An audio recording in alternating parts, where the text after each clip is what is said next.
할렐루야, 찾아가는 설교 오해선 목사입니다. 오늘 우리를 찾아오신 하나님의 말씀은 이사야 26장 3절 4절 말씀입니다. 주께서 심지가 견고한 자를 평강하고 평강하도록 지키시리니 이는 그가 주를 신뢰함이니이다. 너희는 여호와를 영원히 신뢰하라. 주 여호와는 영원한 반석이시미로다. 아멘. 하나님의 말씀이었습니다. 이 시간 말씀을 듣는 우리 모두에게 성령님의 터치하심으로 하나님께서 친히 우리에게 말씀해 주실 줄로 주 안에서 소망하고 확신합니다. 자, 오늘 본문은 구원받은 자들이 부르는 노래로 어떠한 자들이 구원의 성에 들어간지를 소개하고 있습니다. 그리고 구원의 성에 들어가는 자들에게는 하나님께서 영원한 안전과 평화를 보장하신다는 내용의 노래입니다. 그럼 먼저 1절을 한번 볼까요? 그날에 유다 땅에서 이 노래를 부르리라.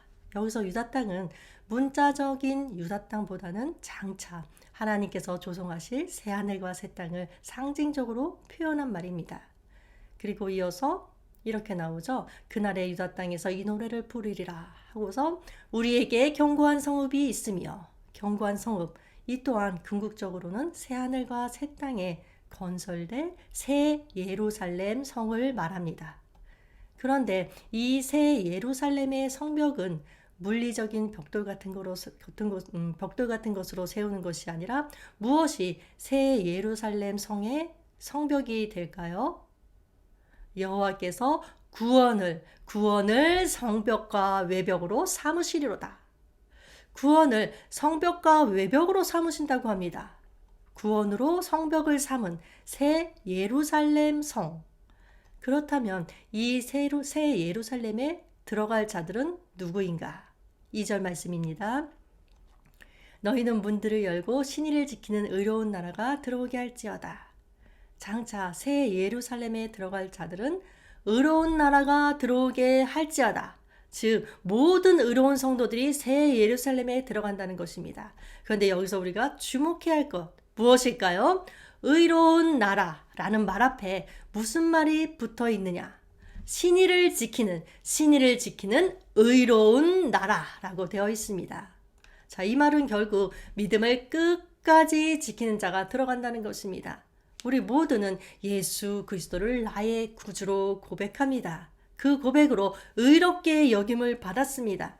그러나 이 의롭게 여김이 마지막 순간까지 가서 하나님께 인정을 받으려면 어떻게 해야 하느냐?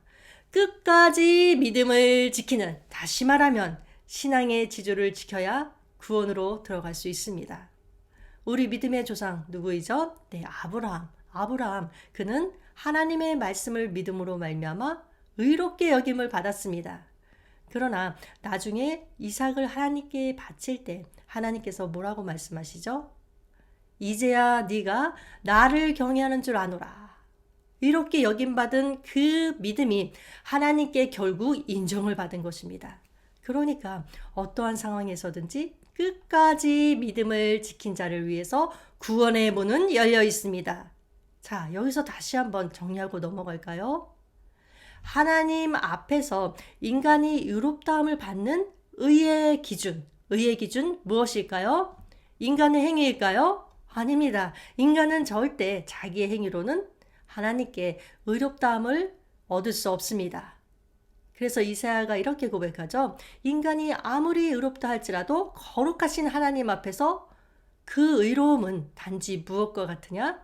더러운 옷과 같을 뿐이라고 이사야는 고백했습니다. 그래서 인간이 하나님께 의롭다함을 받을 수 있는 유일한 근거, 오직 예수 그리스도에 대한 믿음뿐입니다. 그렇습니다. 우리는 오직 믿음으로 예수님을 나의 구주로 고백함으로 말미암아 의롭다함을 받았습니다.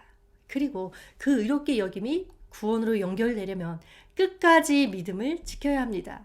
만일 세상의 환난이나 핍박으로 인해 믿음을 끝까지 지키지 못한다. 믿음의 진실성을 인정받을 수 있을까요? 그렇지 않습니다.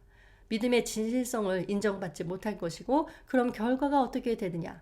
구원으로 들어가지 못합니다. 사랑하는 성도 여러분, 하나님께서는 구원의 백성을 끝까지 책임지십니다. 이것을 신학 용어로 성도의 견인이라고 하죠. 그런데 여기에서 잊지 말아야 한 가지. 하나님께 선택된 백성의 특징은 무엇이냐? 그리스도를 향한 믿음을 끝까지 인내하며 지킨다는 것입니다. 그러기에 하나님께서 구원의 백성을 끝까지 책임지시는 것입니다. 자, 3절에서는 심지가 견고한 자가 나옵니다. 주께서 심지가 견고한 자를 평강하고 평강하도록 지키시리니. 심지가 견고하다는 것은 무엇이냐? 이 마음이 요동하지 않고 언제나 일관되게 하나님만을 의지하는 것을 말합니다. 다시 말하면 하나님에 대한 이 믿음이 흔들리지 않는 것입니다. 우리 종종 이런 말 할 때 있죠? 저 사람은 심지가 굳은 사람이다. 자, 어떤 사람에게 이런 말을 사용할까요? 변덕스러운 사람, 교활한 사람에게 사용할까요? 기회주의자에게 사용할까요? 아닙니다. 꿋꿋하고 의연하게 자신의 본분과 도리를 지켜나가는 사람에게 심지가 굳은 사람이라고 말합니다. 이처럼 성경에서 말하는 심지가 견고한 사람도 마찬가지입니다. 하나님에 대한 믿음의 지조가 있는 사람을 말합니다. 보다 더 구체적이고 사실적으로 실질적으로 말하면 믿음의 지조가 있어서 이 마음이 안 흔들린다거나 하는 것이 아닙니다. 하나님 위에 다른 대상에게 이 마음을 빼앗기지 않으려고 몸부림치는 사람을 말합니다.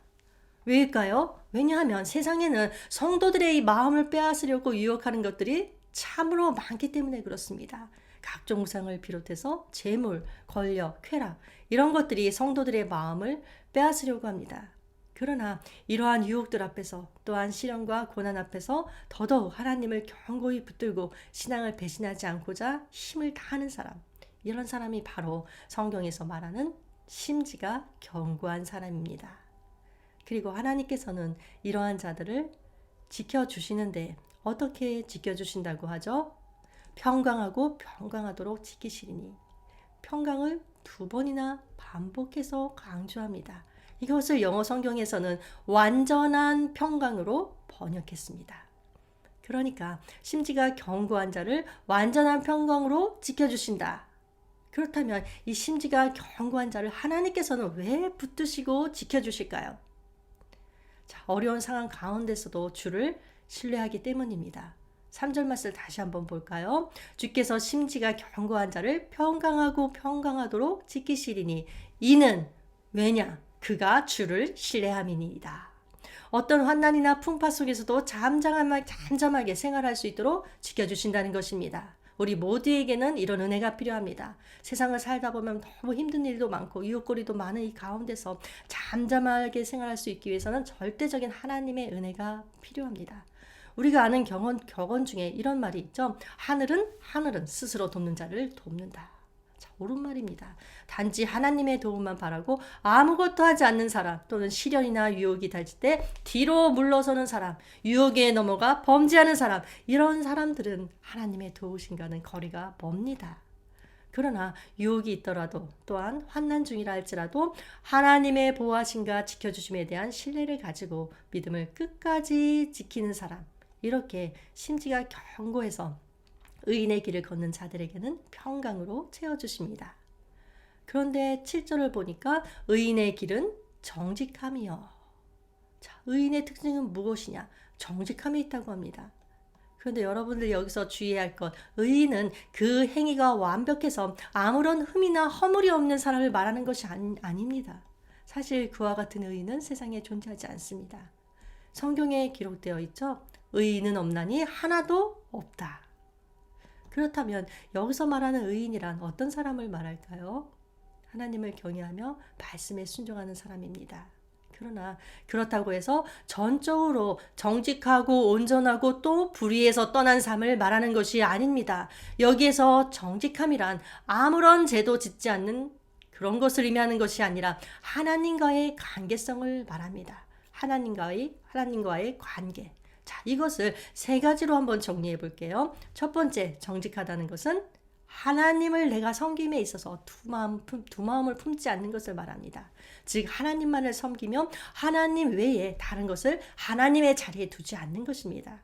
자, 2번째, 정직하다는 것은 그 육신의 연약함으로 인해서 잘못을 범했을 때 하나님 앞에서 그것을 솔직하게 고백하고 용서를 구하는 것입니다. 우리는 성경에서 정직한 자와 정직하지 못한 자를 비교할 때 흔히 다윗과 사울을 그 예로 듭니다. 자, 다윗이나 사울이나 죄를 범하기는 마찬가지였습니다. 어떻게 보면 다윗이 사울에 비해 더 큰 죄를 저질렀다고 할 수도 있습니다. 하지만 성경에서 다윗은 정직한 자의 전형으로 소개되는 반면에 사울은 정직하지 못한 자의 전형으로 소개됩니다. 자, 이러한 차이 무엇 때문일까요? 그들의 죄에 대한 태도 때문입니다. 다윗은 죄를 범한 후에 나단 선지자로부터 죄를 지적받았을 때 자기의 잘못을 솔직하게 인정하고 용서를 구합니다.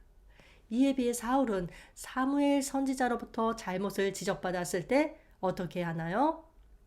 자신의 잘못을 인정하려 하기보다는 자기의 잘못을 합리화하기에 급했습니다. 바로 이 점이 두 사람의 차이점입니다.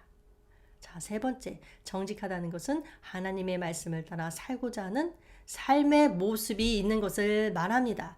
말하자면 앞에 선과 악이 놓여 있을 때 하나님께서 허락하신 이 선한 양심을 따라 선을 택하고 악을 버리는 것을 말합니다. 입으로는 하나님을 경외한다고 하면서 실제 삶은 죄된 삶으로 일관한다면 그 사람은 결코 정직한 사람이라고 할 수 없을 것입니다. 자, 지금까지 살펴본 것처럼 하나님께서는 정직한 자, 다시 풀어서 말하면 두 마음 품지 않는 자, 잘못을 범했을 때 회개하는 자, 하나님 말씀을 따라 살고자 하는 자, 이것이 곧 심지가 견고한 자의 모습입니다. 이들을 하나님께서는 지켜주신다고 합니다. 왜냐? 그들이 여호와를 신뢰하기 때문입니다. 그렇다면 그들이 여호와를 신뢰할 수 있는 그 근거는 무엇일까요? 네, 4절 말씀. 너희는 여호와를 영원히 신뢰하라. 주 여호와는 영원한 반석이심이로다. 자, 여호와를 신뢰할 수 있는 이유, 영원한 반석이시기 때문이라고 합니다. 자, 성경에서 반석, 흔히 견고함을 상징합니다. 그러니까 하나님께서는 성도들의 보호자 또는 안전한 피난처가 되시니 하나님을 영원히 신뢰하라 라는 것입니다. 그리고 성경에서 반석은 또 하나의 의미가 있는데 무엇이냐? 불변함을 상징합니다.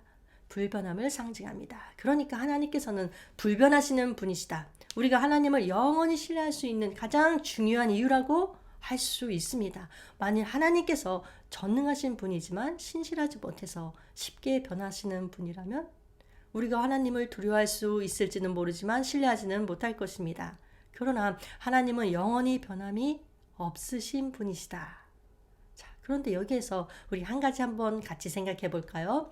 하나님을 단지 나의 어려운 문제나 고통을 뿌리째 뽑아주시는 전능한 분이시다. 이렇게만 신뢰하게 된다면 어떤 문제가 생길까요? 내 요구를 들어주실 때에는 전능한 하나님이 되시지만 안 들어주시면 어떻게 될까요? 무능하신 하나님이 되어버립니다. 그래서 하나님이 전능하시다는 면에만 우리의 모든 기대를 걸면 나중에는 실망하게 됩니다. 그렇게 하나님의 영원한 반석과 같은 면, 반석같이 변함이 없으신 하나님의 사랑에 우리의 마음을 두어야 합니다. 하나님의 사랑을 내 마음에 심어야 합니다. 그러면 어떻게 되는가? 요한일서 4장 18절에 나와 있는 말씀이죠. 사랑 안에 두려움이 없고 온전한 사랑이 두려움을 내쫓나니 두려움에는 형벌이 있습니다.